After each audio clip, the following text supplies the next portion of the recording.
Get your ears wrapped around the Golden State Media Concepts Basketball Podcast. All the scoop you need to know from college basketball to the NBA and even March Madness. News of your rising stars. Topics on and off the hardwood. This is the Golden State Media Concepts Basketball Podcast.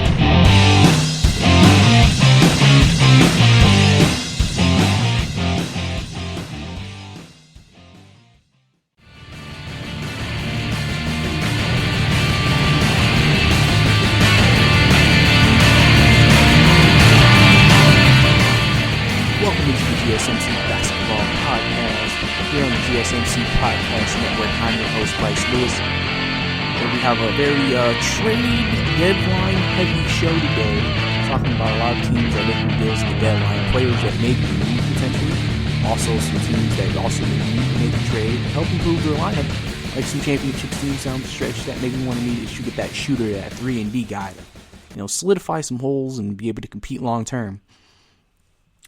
We're also going to talk about, also some injuries. Obviously, we got some more Kobe tribute news. Obviously, we still have a lot of tributes going around. Obviously, the Lakers put their first home game on Friday against Portland, the first time since Kobe's death. So, obviously, that was a very emotional moment. But we're going to start off with just honestly talking about someone who's been on a historic stretch recently. Damian Lillard of the Portland Blazers has been on a historic stretch recently. He has played at a very high level. He has played at a very great level.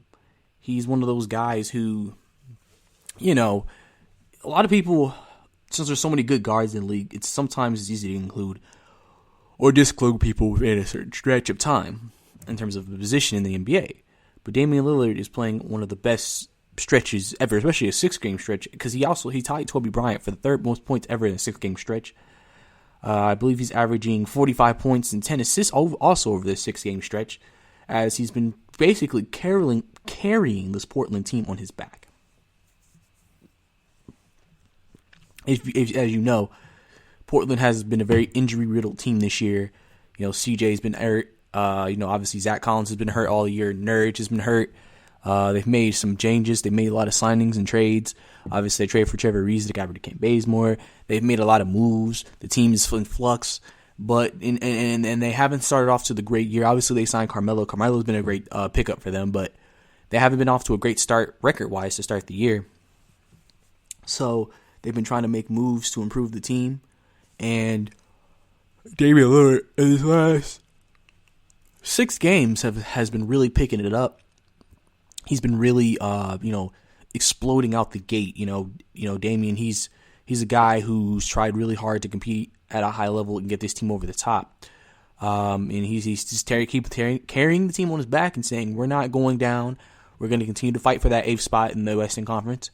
Because, out of all the teams left, you can sit here and say that the Portland Trailblazers, on paper, if they were fully healthy, is the most talented out of the 8 teams. Out of the teams competing for the 8th spot in the Western Conference. And obviously, probably, even though we feel like, if the Lakers stay in that 8th spot, whoever gets that 8th spot is going to get swept, or maybe get a game against the Lakers, you would feel like Portland would be able to give them their biggest task just because they have the offensive firepower to kind of, if CJ and Damian Lillard are on their game, match up with LeBron James and them. So, it's something that you got to definitely tune in and look out for. It's something that's very interesting, I think. I think it's something that, we got to, just like I said, we got to give Damian Lillard his credit. Carrying the team in this position can be very difficult. And, it takes a lot out of you. Because sometimes they think about are you going to wear yourself out trying to carry the team the way you've been carrying the team, putting the team on your back so they can be successful and win. Obviously these are questions that, that are asked. And, right, like I said, Damian, Dame Lillard, he's done it. And he's doing it because he knows he needs to if they want to be able to be successful and win. Which you would think, any star player would do. And then, once they get healthy and they get everybody back, this Portland team is a team to watch out for. Definitely need to watch out for a team like this because they have all the potential in the world to be, one of the best I feel like, one of the best, AFCs that you've kind of seen in a while. I mean, especially coming off the expectations of last year, making it to a Western Conference final and, struggling to get into the playoffs now. It's kind of an interesting scenario, an interesting situation.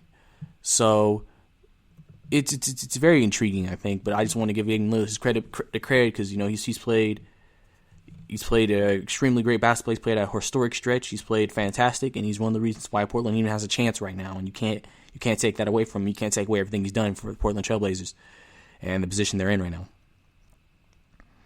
Also, Kyrie Irving got hurt. He'll be out for about a week with a knee injury. Kyrie was fell on in the last game. Looked kind of scary. A little people were worried. It's a minimal ligament sprain in the right knee. He'll be reevaluated next week, but they said they don't know how long completely, but they're going to reevaluate him 1 week, but they're saying at least 1 week. It occurred in the fourth quarter of the game against the Washington Wizards. Obviously Kyrie's had a very injury-riddled year, but when he has played, he's averaged 27 points, 6 assists, and 5 rebounds, while shooting 39% from deep this season. And he also had his season high about 2 games ago, scoring 54. So, obviously, it's like Kyrie's been in and out of that lineup a lot. Every time he gets in, he gets out. It also helps the 8th spot in the Eastern Conference to be very fluid because it's just, Kyrie's consistently hurt in and out of the lineup, and you just never know he's going to actually be there. Obviously that's why guys like Spencer Dinwiddie and guys like, Chris LeVert keep getting more chances to play a lot because, hey, your best starting point guard is out, and those guys get a chance to play, and they're good players, and people have wanted to see what would happen if you have all 3 of them on the floor playing at a high level, but it keeps feeling like one of them's getting hurt, which is usually Kyrie. It was very interesting to see. Obviously, we hope when next year comes around, if Kyrie we think Kyrie's going to still be the team next year, of course. But when Kevin Durant gets back, maybe Kyrie can stay healthier. I mean, it also could be because Kyrie is carrying the offensive load for the Brooklyn Nets. He's really the best offensive player they have, so he could just be carrying the load, and that obviously puts him in more positions and opportunities for him to get hurt in these games. Because sometimes when you carry the load, you're putting a lot of tax on your body. You're putting your body in a lot of situations because you feel like you got to make a play, which can create those types of injuries for yourself. So it's going to be something that I think we have to monitor, and we have to see what happens. Obviously, we hope Kyrie is going to be only out for a week because he's exciting to watch play. I mean, this is why he didn't make the All-Star team starters or reserve because he just keeps getting hurt. So obviously, we hope he can stay healthy. We wish him good health for the rest of the season, going into the playoffs if Brooklyn makes the playoffs. And because Kyrie's he's a show. He's a show to watch when he's on the floor. He's one of the most exciting players to play, and he's always a guy that you always would love to go see. So we'll play basketball. So, but lastly, I want to talk about Anthony Davis and LeBron James. Anthony Davis and LeBron James both this past weekend got tattoos in tribute to Kobe Bryant. LeBron posted his tattoo, I believe, on the Friday, of his new tattoo with the numbers 8 and 24 with a snake, obviously representing the Black Mamba.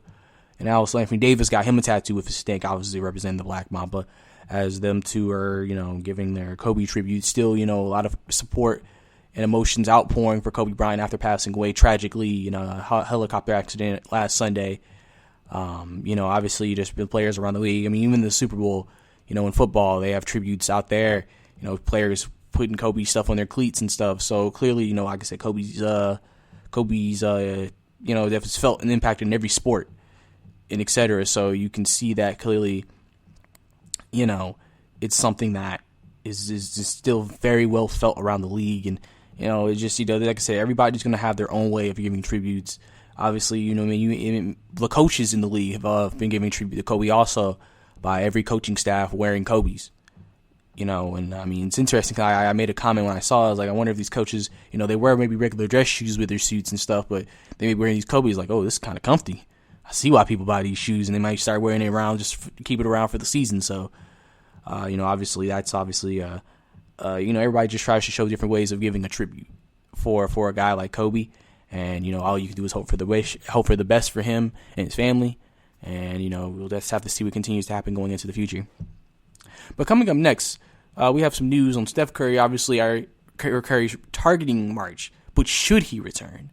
Also, the Lakers had their first home game since Kobe's death, and we'll talk about the tribute that they provided for Kobe in their game against Portland on Friday. And then Trae Young also tweaks his ankle once again for the Atlanta Hawks. The star point guard for the Hawks tweaks his ankle. All that and more on the podcast next. Are you looking for the very best NFL and college football podcast? Then check out the GSMC Football Podcast. Get the latest football news both on and off the field. From the NFL Draft to trades to the rumor mill to the NFL Combines. They got you covered. That's GSMCpodcast.com/football-podcast. Get updates on college rivalries, game day insights, and much, much more. It's football talk the way you want it. This show eats, sleeps, and breathes football. Don't forget to like them on Facebook and follow them on Twitter. Visit GSMCpodcast.com for more info.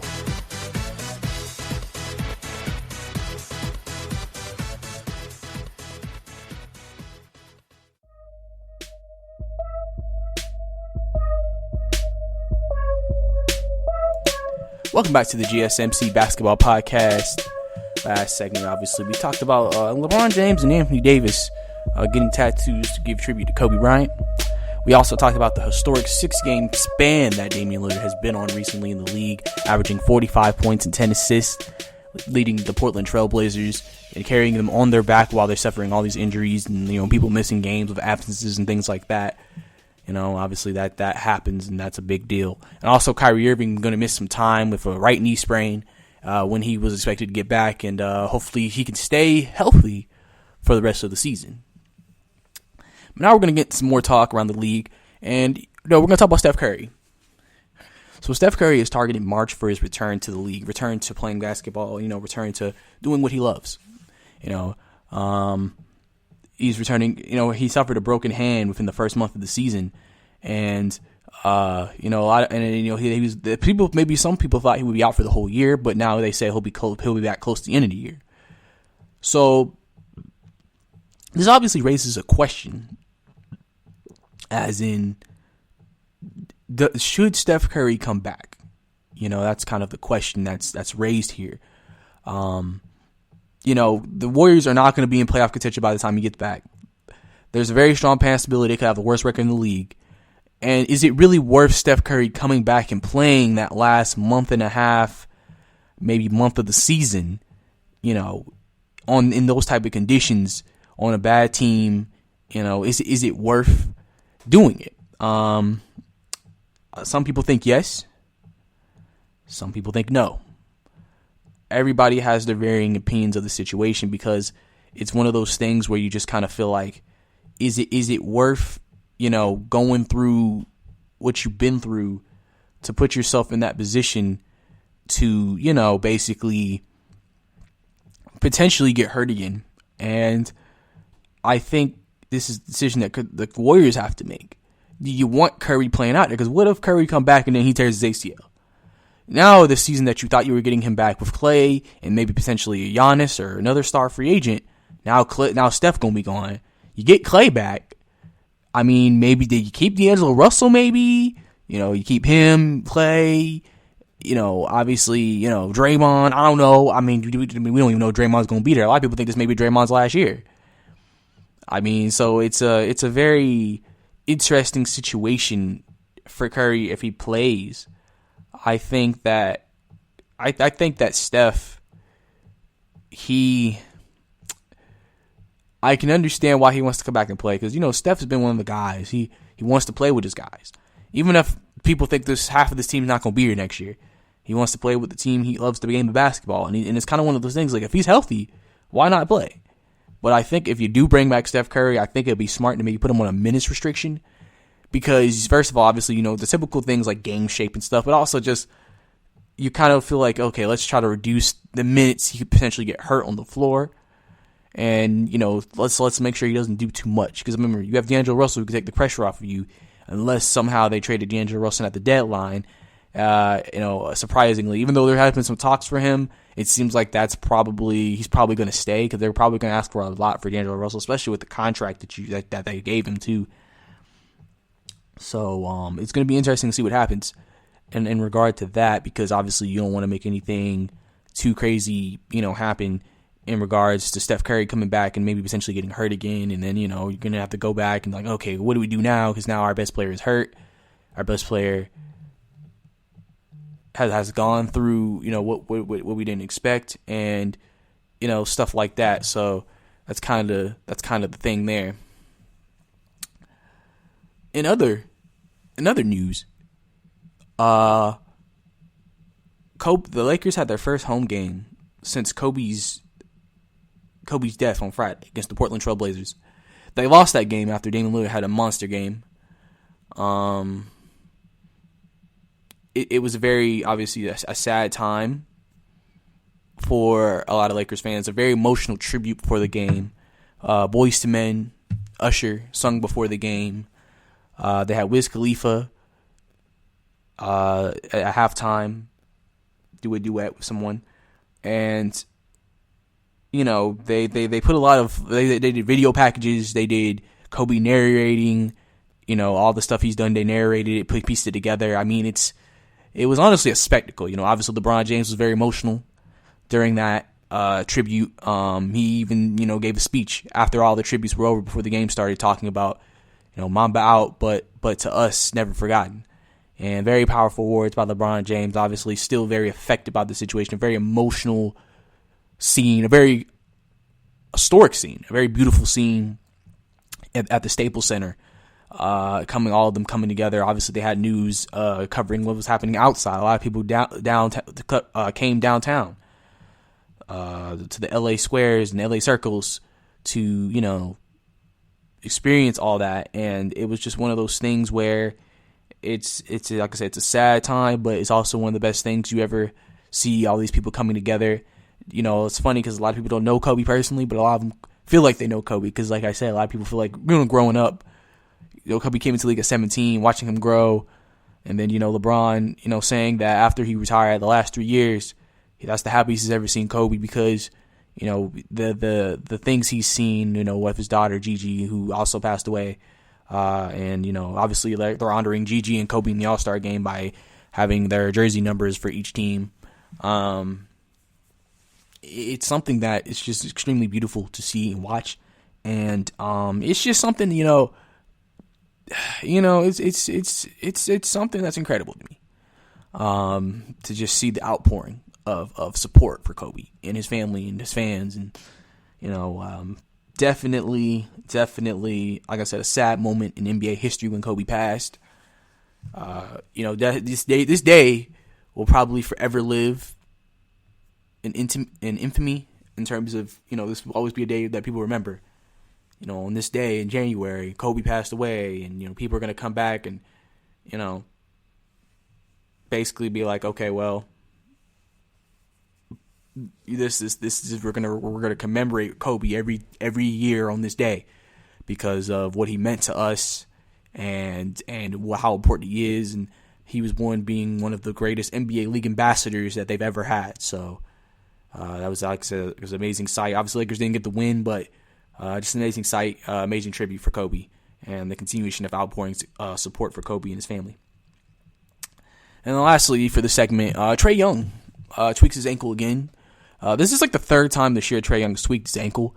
I don't know what's going on. I don't know if he needs to get new shoes or what, but he's tweaked his ankle 3 times. Now, this one they said is not the worst. They said that they think it's just a tweak. They think that it's something that he won't really miss too much time. Now, we don't know if he's going to play Monday against the Boston Celtics, but right now, right now we'll just have to see. Probably a game time decision. Obviously, the Hawks. Believe it or not, even with the record they have, with the way the Eastern Conference is going, they're still technically playing for something. They still technically, if they were able to run off like an 8-9 game winning streak, and then whatever happens at the top of the 8th spot, could potentially still make the playoffs. So they're still playing for something, even though we think that's unrealistic with the team they have. But Obviously, Trae Young, obviously a starter, obviously a controversial all-star starter. He's had a sensational sophomore year for the Atlanta Hawks. One of the bright spots of this season that hasn't been so great at the start. Obviously, Trae is just an amazing person to watch on the floor. Obviously, you remember his tribute to Kobe last week. His stats equaling Kobe numbers.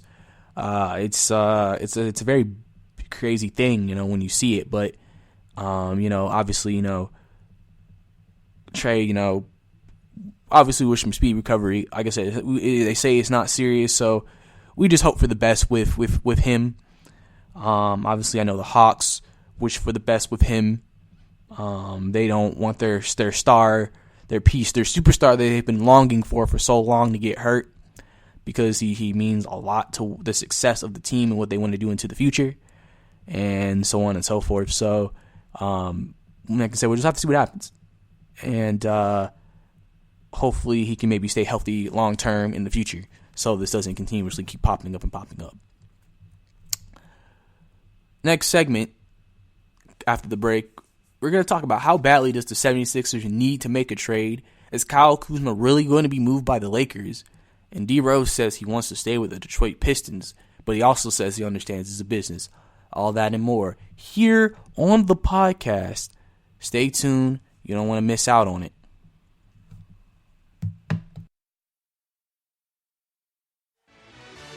Check out the show that's built on the MMA. From the UFC to extreme cage fighting, they got the fights covered. Check out the GSMC MMA podcast. Get the latest news on past or upcoming fights. Join us as we talk to and about some of the biggest names in the MMA, past, present, and future. When it's the fight game, there's just one show to check out. GSMCpodcast.com/MMA-podcast. Don't forget to like them on Facebook and follow them on Twitter. Visit GSMCpodcast.com for more info.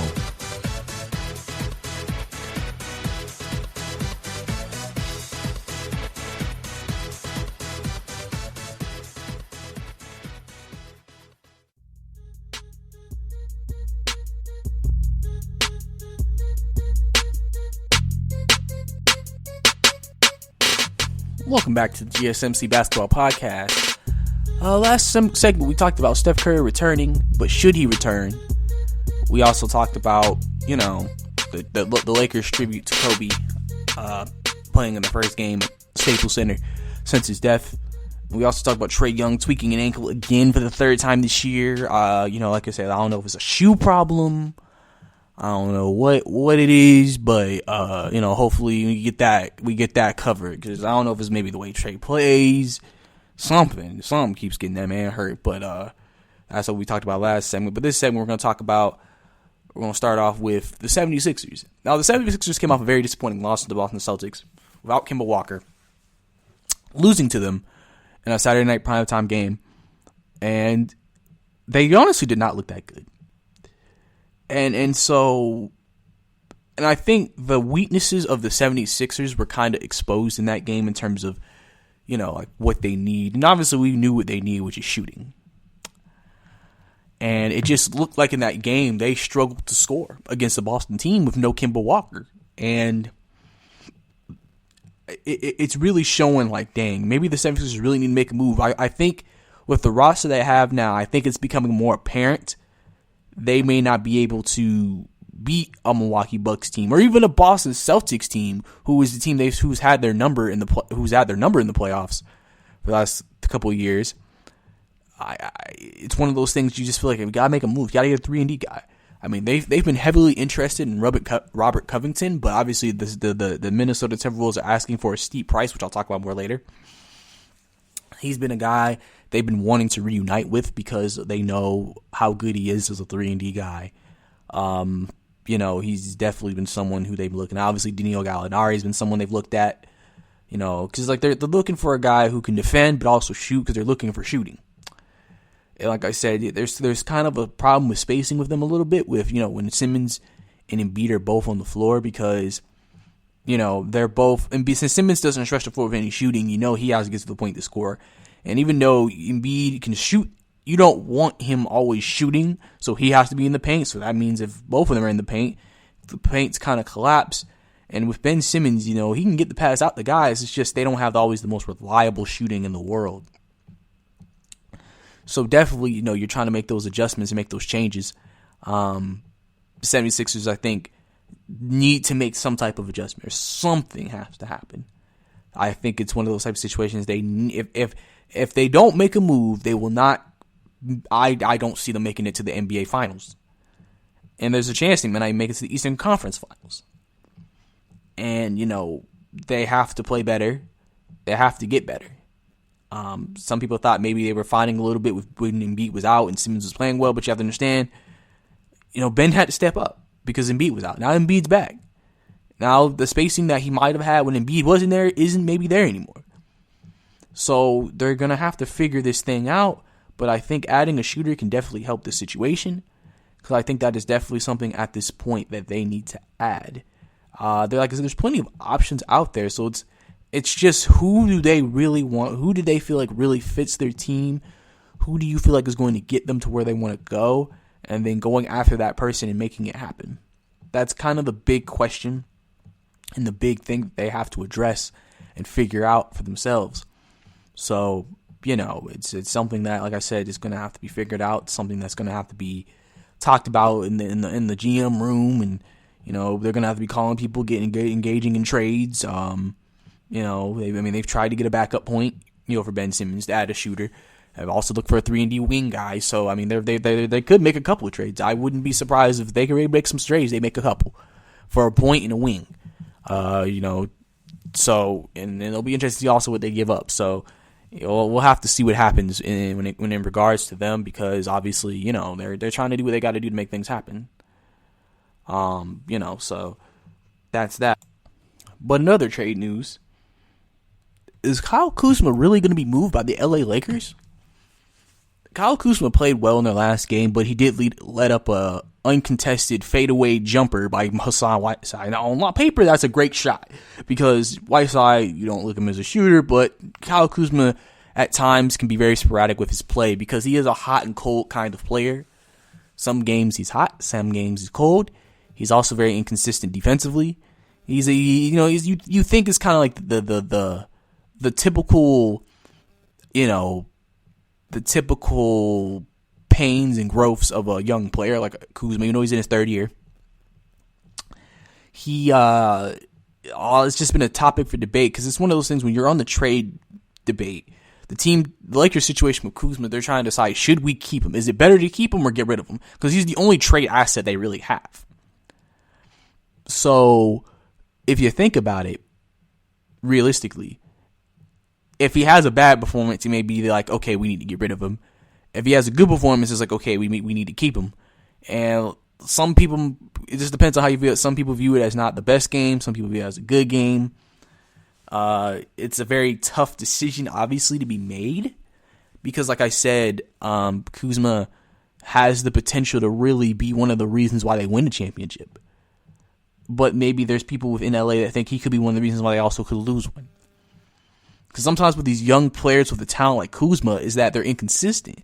So, yeah, talent-wise, you're what we want, but we may want somebody who's more of a veteran, who can get, and then also, since Kuzma has the ability to kind of be a star in a way, in some people's opinion, then maybe that comes into play, because he doesn't get the minutes he used to get, and he used to have more playing time to be who he was, where now he doesn't get the same amount of minutes. So, they say that he tries to condense and maybe jack up more shots to make up for what he was. Because, I feel like Kuzma might be looking at, I don't want my numbers to drop, and then maybe people think I'm less of a player because I'm not getting the same minutes. So he's maybe feeling like I got to try to get the same amount of volume out of the minutes I get. But the problem is he may not be making the smartest plays or the smartest decisions in deciding to do that. If I'm the Lakers, I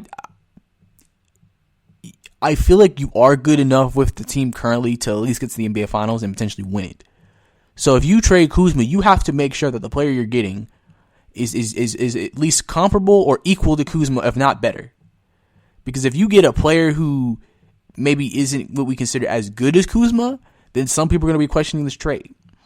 Obviously, Kuzma, like I said, has the ability to kind of take over the second unit and be the star of it.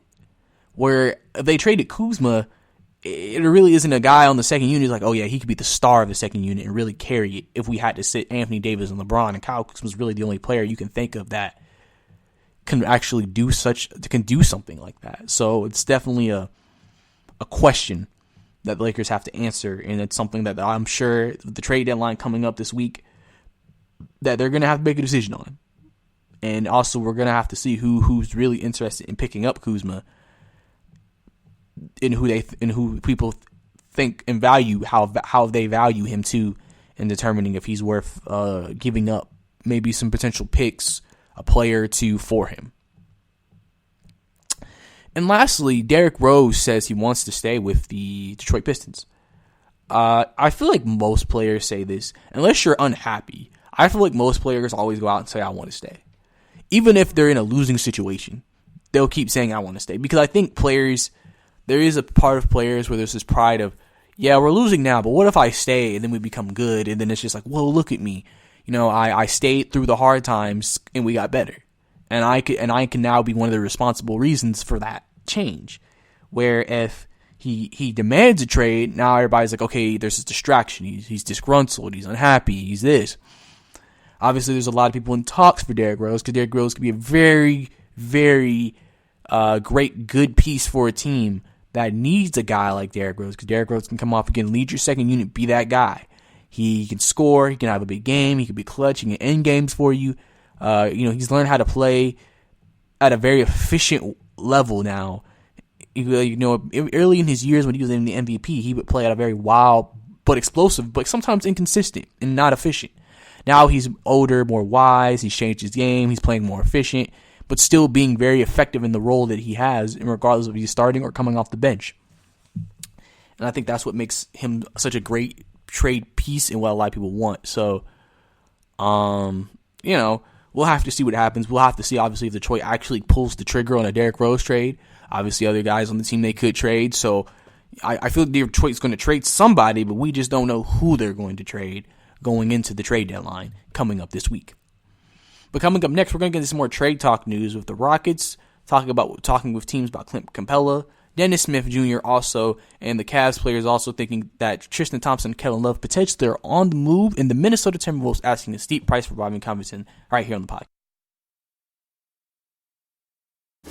Check out the show built around the women of MMA. From the UFC to the extreme cage fighting, we got the fights covered. Listen. It's the Golden State Media Concepts Women's MMA Podcast. The latest news of upcoming fights, discussions of previous matches. Join us as we talk to and about the biggest names in women's mixed martial arts, past, present, and future.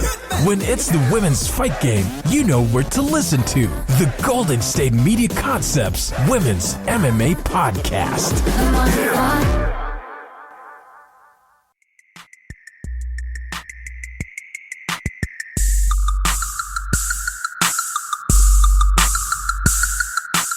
Welcome back to the GSMC Basketball Podcast. Last segment, we talked about how badly did the 76ers, after coming off that disappointing performance to the Boston Celtics, need to make a trade. We're also going to talk about Kyle Kuzma still in trade talks, maybe heating up potentially since we're getting close to the trade deadline with the Lakers. And D Rose saying that he would like to prefer to stay with the Detroit Pistons for the time being. And for the rest of the year, now we don't know about coming up in future years, but the rest of the year, at least he wants to stay with the Detroit Pistons. But we obviously know Derrick Rose is very heated up in trade talks, and a lot of people want him. So now we're going to get to some more trade news.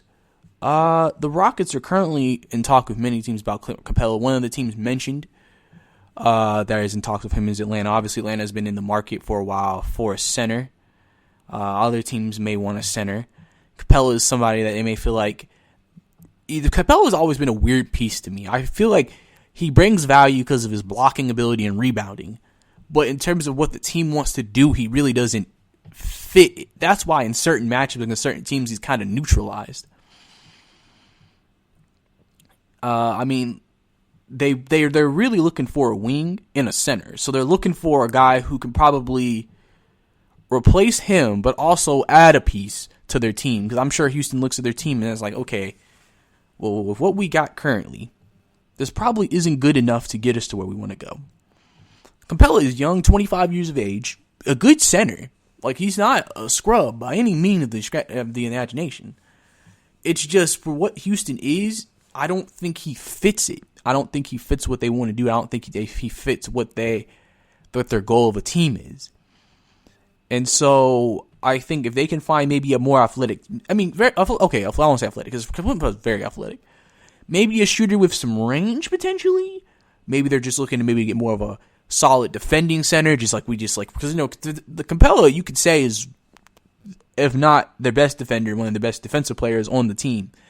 So you're looking for obviously someone who's still going to bring good defensive value, and they're obviously looking for a wing. That's why they've also engaged in talks with Danilo Gallinari and Robert Covington and Andre Iguodala, and they've been in talks with those teams because they're looking to add some more shooting.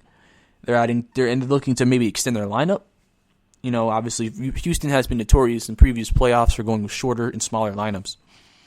So they may be looking to add, a player or players that can get them there, because they're looking for either that big deal or a series of deals. Because like I said, Clint Capella is their most tradable piece. He's their youngest piece.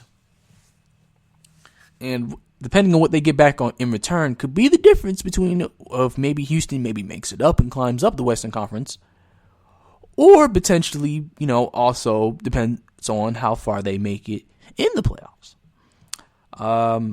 I think obviously, like I said, a lot of teams would love to have a guy like Clint Capella.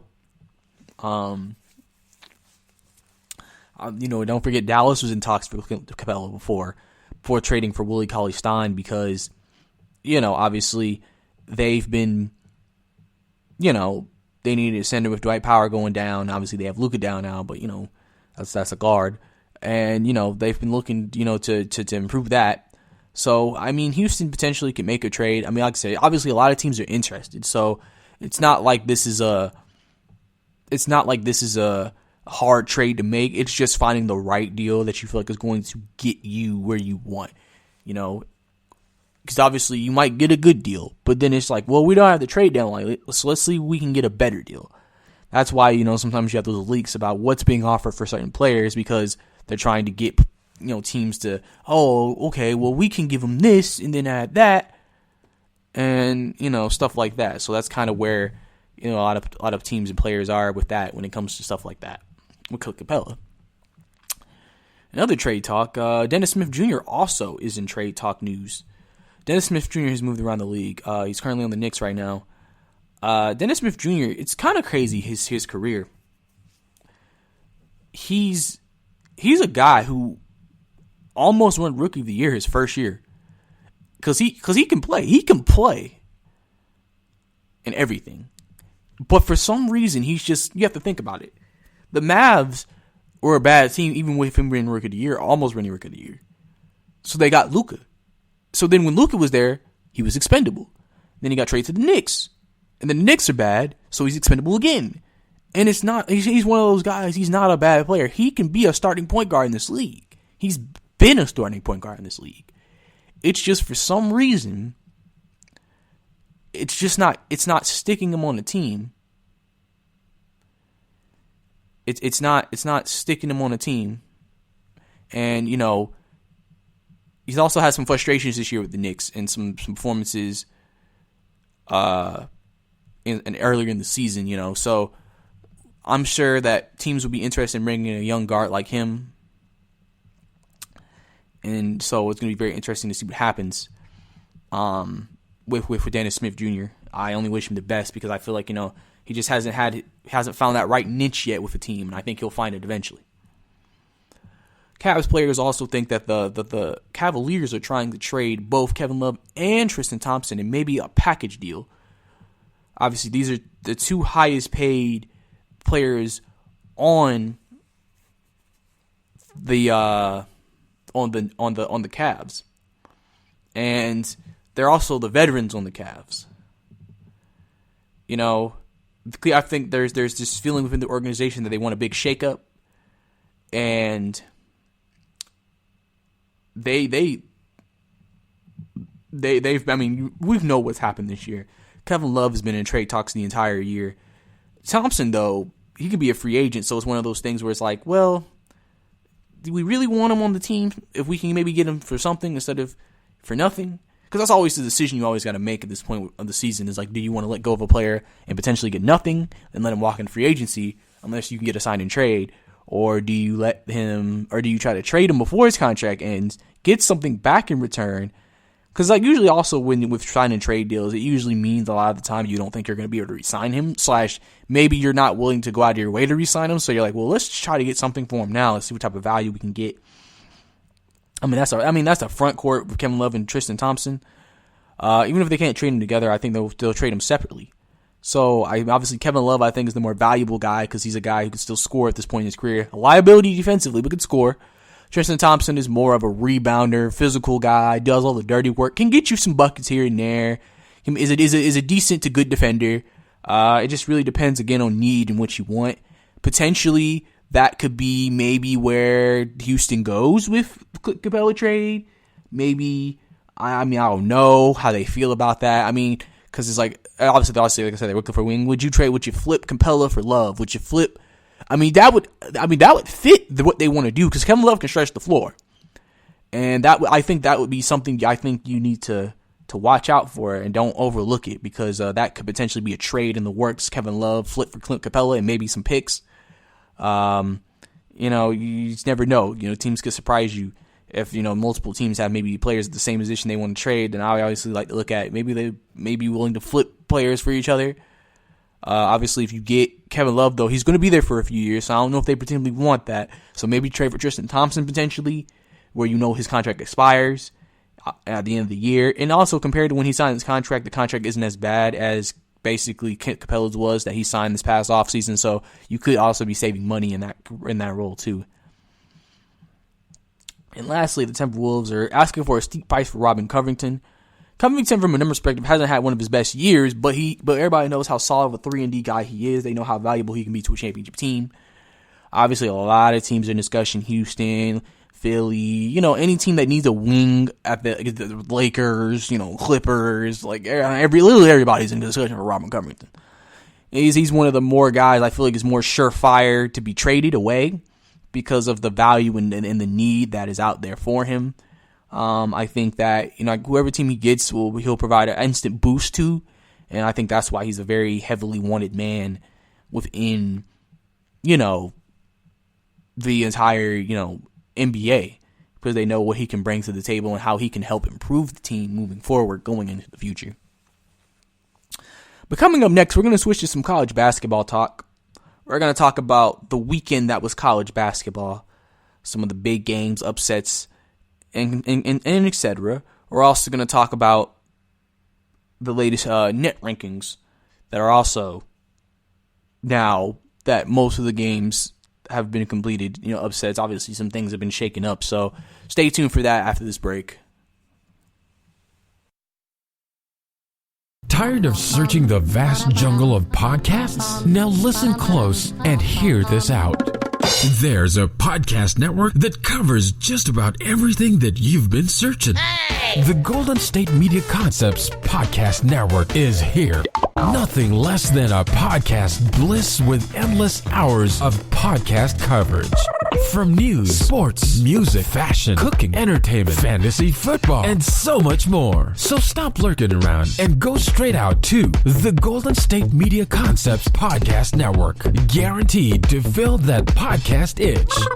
Whatever it may be. Visit us at www.gsmcpodcast.com. Follow us on Facebook and Twitter, and download us on iTunes, SoundCloud, and Google Play.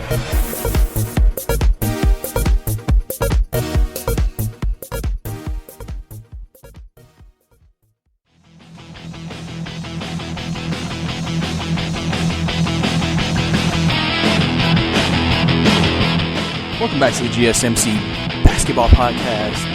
Last segment, we talked about a lot of trade news. Like I said, trade news is heating up as the trade deadline is coming upon us. We talked about the Rockets and talked to many teams for Clint Capella, the young star center. Dennis Smith also has some interest from the Wolves and Magic. Cavs players think the team's trying to package Kevin Love and Tristan Thompson. And Timberwolves are asking for a very steep price for Robert Covington, as Robert Covington is one of the most popular players on the market. So obviously, a lot of activity is going to be happening over these next few days in trade talks. So we're going to have to see what happens with a lot of trade deals that could potentially happen over the next 72 hours leading into the trade deadline. Now we're going to switch to some college basketball, and I'm going to talk about some of the big games, big results, upsets. Obviously, we go over all that. I just want to let you guys know so you know what's going on in college basketball. Obviously, this has been a year of the upset. Many, many upsets have happened this year in college basketball, which has made the game that much more exciting, that much more fun and exciting to watch. So we're going to go ahead and talk about that right here, starting with UCLA on Thursday, upsetting the Colorado Buffs 72-68. UCLA, big win for them. They haven't had the greatest season. They're only 11-10. Very, very slim tournament hopes, but if they can continue to win some games from the stretch, big win against the Colorado Buffs, they might be able to make a little noise in the Pac-12. Obviously, this is momentum, for any team in the league. You always want to win big games like this, so it's always important to come out there and win and play in big games. Obviously, a big matchup also Thursday night between Maryland and Iowa, 15-18. Maryland winning the game 82-72. It was a good game, very good game. Maryland, bouncing back from a loss a couple of weeks ago, being a very solid team in Iowa, number 18 team in the nation. So, they're definitely coming out there competing at a high level. Again, games like this is just to help, like I said, improve resume, and just solidify yourself in the NCAA tournament at this point. As Maryland's one of the better underrated ACC teams that we have. Big Ten teams that we have in college basketball. Now, that's how we're going into the big Saturday games. Obviously, San Diego State remains undefeated, winning 80-68, beating Utah State. Obviously, this is a game I said could potentially be an upset. Obviously, San Diego State has continued to play very, very well. They are on track to potentially finish the regular season undefeated. Now, we'll have to see what happens when we get into the tournaments and everything. But in terms of regular season schedule, they are projected to win every game for the rest of the year. So they potentially could finish the season undefeated. They are currently 4th in the nation. And they're number 1 in the net ranking last time I checked. I'll give y'all if they're still number 1 coming up. But obviously that's big for San Diego State to stay with the momentum that they've had and to continue to win these games, as they're a team that you just kind of wonder, if they do undefeated, how far can they go? How far can they go? In other games, Oregon was upset this past weekend 60-70 by Stanford. Stanford winning this game. Stanford is low-key, quietly been a good team this year. I would not be surprised if they crack the AP 25 this next coming week, because they're 16-5 right now. They beat the number 11 team in the nation. In the first half, the Ducks looked very good. They had an 8-point lead. In the second half, Stanford just took over, suffocated them defensively, and they were making shots. And they were able to come out, win the second half 42-24. So, that shows you they almost won the second half by 20 points. So they clearly outplayed the Ducks in the second half, and the game plan worked, and, it was able to do what they had to do. So, obviously, that's a big win for Stanford. Obviously, this very much improves their tournament hopes. Stanford is one of the teams I think will get in, just at a large bid. So I think things are looking good from that perspective. Obviously, a big game between Kentucky and Auburn, and a great game nonetheless, as Auburn picks up the victory 75-66, beating the Kentucky Wildcats. This was in Auburn. Great game, great atmosphere. This game is this game was everything you would expect from these two teams. Obviously, Auburn and Kentucky, since the 2017-2018 season, have been the two best teams in the SEC since that time. And it really showed Bruce Pearl really bringing Auburn to Providence. And obviously, John Calipari, ever since he's been there, they've always been a good squad every year, bringing in the top recruits every year. And it's really impressive for Auburn to pick up a win like this. They slunk a little bit after losing 2 straight, but they've came back and they've played very well. And they're a team, like I said, they made the Final Four last year. Could make the Final Four again. And definitely a team that you definitely don't want to sleep on, because they're a team that, they'll be right back in the Final Four again if you don't take them seriously coming into your house. Obviously, another upset happened. Cincinnati beating Houston 64-62. Close game. Cincinnati just had a better second half. And they just play well. Obviously you see a lot of these games sometimes. The first half, the better team dominates. But in the second half, you go make adjustments, make defensive adjustments, maybe go out with a different scheme. And sometimes that can, very much stagger a team. And then if you make some shots on your end, then you'll be able to pull off an upset. But back to the last game I was talking about, Auburn, Kentucky. You may think these are the two best teams in the SEC, but actually the team that's had the best record in the best year so far is the LSU Tigers. So that's a little food for thought there. Another upset, obviously, Tulsa beating Wichita State. Tulsa won this game at the buzzer with a 3-pointer, beating Wichita State. Obviously, those are very demoralizing losses, but Tulsa was able to pick up a big victory for them. The Golden Hurricanes, winning this game really helps them. Like I said, in their tournament hopes, any big win over a good team can help you. It can give you that good win on the resume when maybe if you're an at-large or on the bubble team, they can say, well, they did beat them, and this is a very good team, so they have a much more stronger schedule than maybe someone else. Michigan beat Rutgers this weekend. Obviously, Michigan needed this win desperately, beating a 25-ranked Rutgers team. Michigan's been slumping since the beginning of the season, and they needed a quality win like this to maybe get some confidence back under them so they can start to play better down the stretch and they can start to do more things and potentially make some things happen going into the and maybe can get themselves back into an on-the-bubble type of bid. If not, obviously they need to win the Big Ten tournament to make the tournament. Obviously Kansas beats Texas Tech in a great game, 78-75. Both teams played at a high level. Kansas was able to pick up a good win. They've won a lot of games straight. I believe this is 7 now, and they're just looking good. Baylor remains the number 1 by beating TCU. Providence upsets Butler 65-61. Another upset for Butler. This was one of the games I said this could be a potential upset game, as Providence is not a team to be sleeping on. And also in another upset, Creighton defeated number 8 Villanova 76-61. Another upset game. I believe this is about 5. This is the 4th upset game that I've said. Obviously, this is a big one for Creighton. And then the last upset of this weekend is Xavier beating Seton Hall, number 10 Seton Hall, 74-62. So as you can tell, a lot of upsets have happened in the world of college basketball. Another upset weekend. This is literally all we see all the time. So now I'm going to give you the rundown, the top 10 and the net rankings after a crazy week. Obviously, still at number 1, San Diego State. At number 2, the Baylor Bears. Obviously, looking very impressive against their win against TCU. Gonzaga is number 3. The Kansas Jayhawks are number 4 after a very impressive win against Texas Tech. Number 5, Dayton, hitting 20 wins on the season. Number 6, Duke, coming off a very impressive win against Syracuse. Number 7, Louisville. 2 ACC teams back-to-back.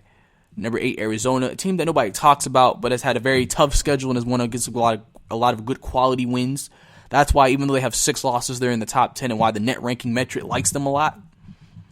Number 9, West Virginia. Obviously, West Virginia is one of the better Big 12 teams. Not a lot of people talking about them, but one of the better Big 12 teams in the conference, as they're the second highest Big 12. Actually, not the second, the third highest Big 12 team.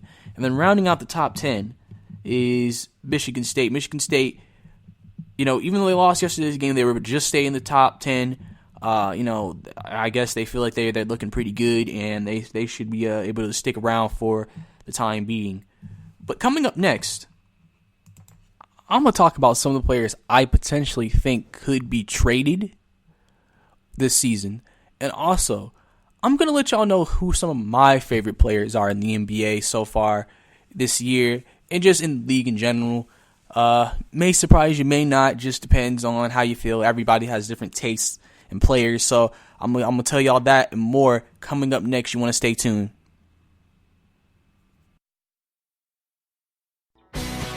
Are you looking to get your college football fix? Looking to get the latest news on your favorite school's team? The GSMC College Football Podcast is your ticket to all things college football. Join us as we talk college football from the national championship, the college rivalries, the bowl game, to the Heisman Trophy. To which conference is the best? We've got you covered for the Big Ten, SEC, Big 12, the Pac-12, ACC, and everything in between. Download the GSMC College Football Podcast on iTunes, Stitcher, SoundCloud, Google Play, or anywhere you find podcasts. Just type GSMC in the search bar.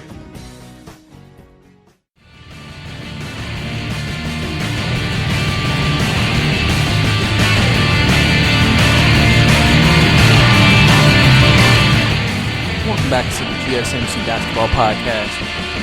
Last segment, we got to some college basketball, talking about the upsets and the biggest scores from this past weekend. Obviously, I believe I mentioned 6 upsets in the last segment. And I mean, it just kind of shows you how many upsets happened in college basketball this year. It's upset city this year. It's absolutely wild how many upsets there's been. Absolutely. And it's crazy, and there's more to come. There's more to come, and that's the great part about college basketball. It's not going to stop there. But we also talked about the latest new net rankings. The San Diego State still is undefeated and sits atop the net rankings at number 1. Now I'm going to give you some players that I think potentially could be traded. There's some I already mentioned earlier, and there may be some I haven't mentioned yet. Now, I already said I think Robert Covington is a guy that I think would most definitely be traded. I just feel like there's too much interest and there's too many teams they need a wing to not give the Minnesota Timberwolves what they want, even though you don't want to, because it's just like he seems like the wing that everybody wants. Because, Danilo Gallinari has that contract with him. That's why he's somewhat of a risky trade, because he has a little bit of a bigger contract than Covington. I mean, obviously Andre Iguodala, but it feels like only maybe like 2-3 teams are really in that running, with Mavericks, Lakers, and Clippers. You got maybe the Kings, Bogdanovic. He could potentially be traded. Not. You don't think so? He's a young guy. You're not really hearing his name too much. I think Kuzma is going to be a very interesting situation.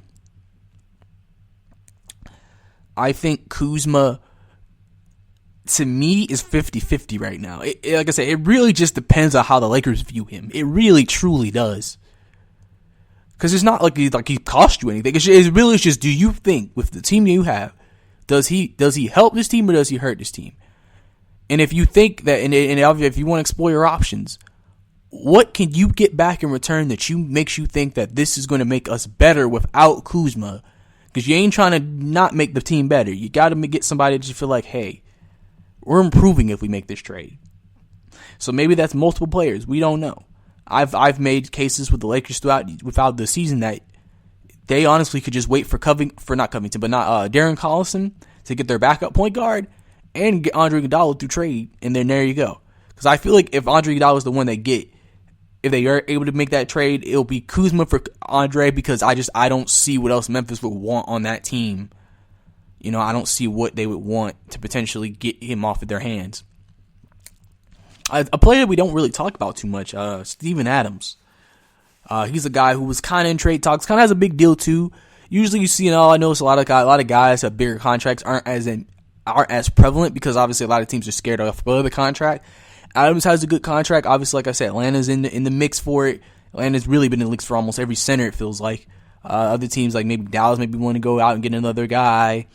Maybe Boston. They maybe be out there looking maybe potentially for a center. It just really depends on how big the center need is. There's some guys out there. The only thing about like most of the centers like Capella and Steven Adams is, they have bigger contracts. Now, Clint Capella is younger, so you may be willing to do a younger deal with a younger player. With Steven Adams is in his 30s, but he's a solid center. Can block shots, give you about maybe 15, 16 a game, about 8-9 rebounds. I mean, he's a pretty solid starting center to me. So it just really depends on how you value these guys and what you feel like fits your team the best. Because when you're making these trades are like puzzle pieces. You make a trade because you feel like we can give up this piece and get this piece and be better. Even if it's 1-1, you think you feel like as a team you're getting a player who maybe not on paper has more talent, what fits the team and the system better, which actually makes you still a better team.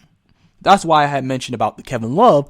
If Kevin Love was flipped to Houston, well, Houston already isn't. They play decent defense, but they're not one of the greatest defensive teams. They outscored you.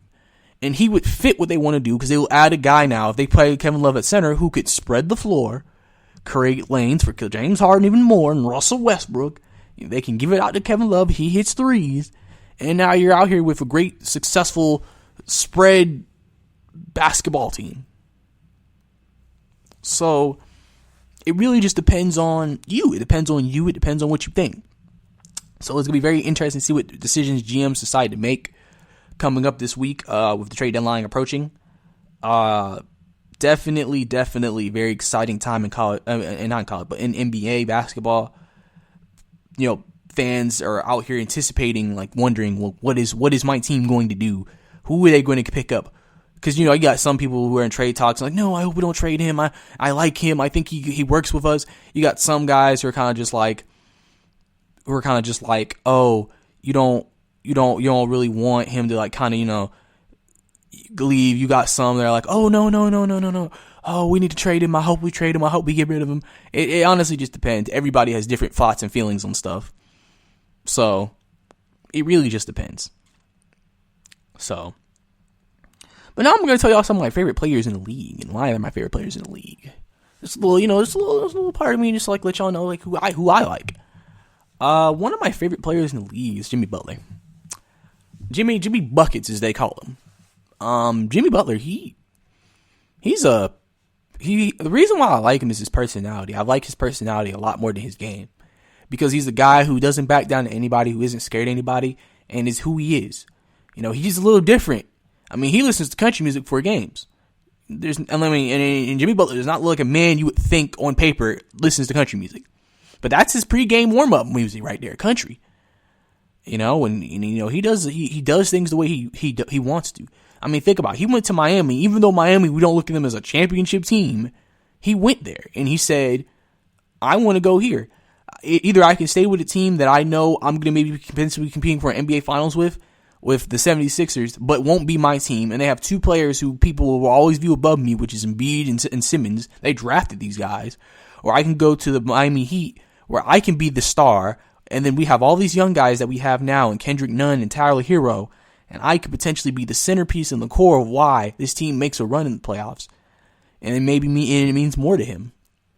Jimmy Butler does kind of come off to me as a player who, of course, you want to win a championship, but you're not going to be heartbroken if you don't, as long as you do things the way you want to do things. So, it's kind of one of those types of things. It's very exciting. Very exciting.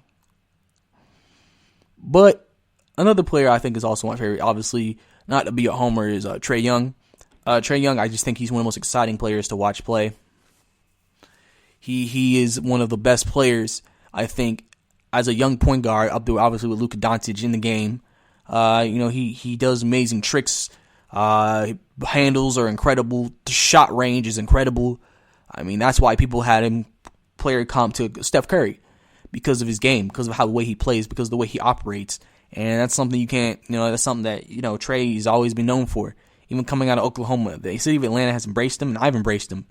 We call him Trey TL, Treyway. Every ice tray, every potential nickname you could think of, we call him that. And we love him here, and I love him, and he's a great player. And I'm actually going to see him play against the I hope he plays against the Boston Celtics. I'm going to see him play coming up in their next game, so that's exciting. Also, another player that's one of my favorite players in the game is Damian Lillard. Damian Lillard has always been one of my favorite players. I feel like I've always liked him because I feel like he's always been underrated. I feel like a lot of people don't give him the same credibility that a lot of people should give him. A lot of people for the longest thought Russell Westbrook was the better player. In terms of stats, you may say that. I've always thought Damian Lillard was the better player. I used to call Damian Lillard the great value Russell Westbrook. And you may think that's kind of offensive, but you have to understand, the reason why I said it was because they kind of play similar to me. It's just Russ is just more known for that type of style of play, where Damian Lillard, he's more of a control and player where, even though he still plays with that same aggression and dog in him, you kind of still view him and say, oh, okay, he's he's still one of the better players, one of the most aggressive players, and he's willing to fight hard for it all the time to win a game. And like I said, the historical stretch he's been on recently is one of the reasons why I love him as a player. Because I feel like when he has big games, they're magical. It's a magical every time he has a big game. Like some guys, they have big games, but it's just like Harden is like, I feel like Harden's big games are never magical unless it's like really astronomical numbers. Where Lillard can make a 35, 38 point game look magical. And I think that's what makes the appeal of Damian Lillard to me so impressive. But that's all we have for today. Thank you for tuning in to the GSMC Basketball Podcast here on the GSMC Podcast Network. Please don't forget to subscribe to us or follow us on any platform that you're listening to us on. Also, don't forget to leave comments. And don't forget to also follow us on social media on Facebook, Twitter, and Instagram. So please, thank you, and have a good day.